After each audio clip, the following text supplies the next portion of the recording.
এই যে দেখেন এগুলা কি মুরগির ঠ্যাং, আর এই মুরগির ঠ্যাং দিয়ে আজকে স্পেশাল একটা রেসিপি তৈরি করব।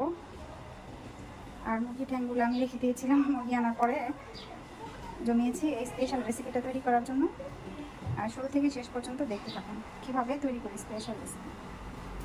একটা পেস্ট তৈরি করব। এখানে কাজু বাদাম নিয়েছি প্রায় 7-8টার মতো, ভিজিয়ে রেখেছিলাম কাজু বাদামগুলো আগে। আর 2টা পেঁয়াজ নিয়েছি, একটা টমেটো নিয়েছি। এগুলো দিয়ে এখন আমি একটা পেস্ট তৈরি করব। যে কাজু বাদাম, পেঁয়াজ আর টমেটোর পেস্টটা তৈরি করে নিলাম।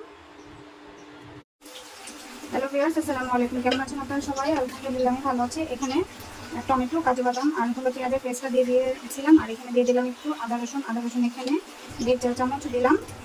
এটা এখন ভালোভাবে কষিয়ে নিব। এখন দিয়ে দিব একটু হলুদ গুঁড়ো, মরিচ গুঁড়ো, ঝালটা একটু মোটামুটি বেশি দিব আজকে। আর স্পেশাল রেসিপিটাতে একটু ঝাল না হলে ভালো লাগবে না। সামান্য ধনে গুঁড়া, আর দিয়ে দিলাম জিরে গুঁড়া। এখানে একটু গরম মশলার গুঁড়া দিয়ে দিলাম। কালারটা সুন্দর লাগতেছে না? অনেক সুন্দর লাগতেছে। এখন এই মশলাগুলো আমি ভালোভাবে কষাই নিব আগে।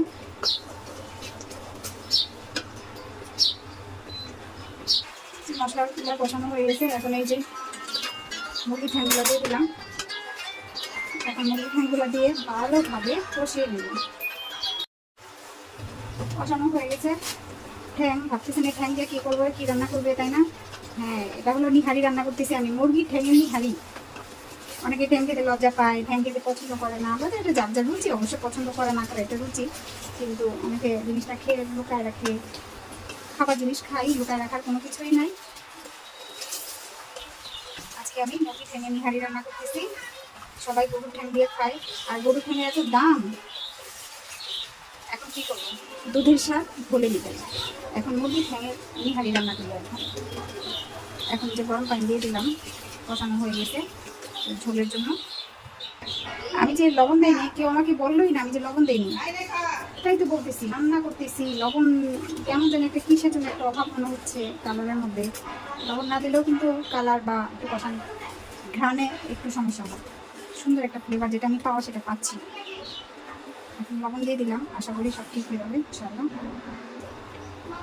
এখানে একটু দুধ দিয়ে দিলাম, গুঁড়া দুধ গুঁড়া দিয়ে দিলাম। দুধটা দিলে সুন্দর ঘন হবে আর মজাও লাগবে। বাচ্চারা এটা রুটি পরোটা দিয়ে খাবে। শেষ ফিনিশিং একটু ঘি দিয়ে দিলাম। তারপর এখানে পেঁয়াজ বেরেস্তা দিয়ে নামিয়ে রাখবেন। হয়ে গেছে আমার মুরগির ঠ্যাঙের নিহারি।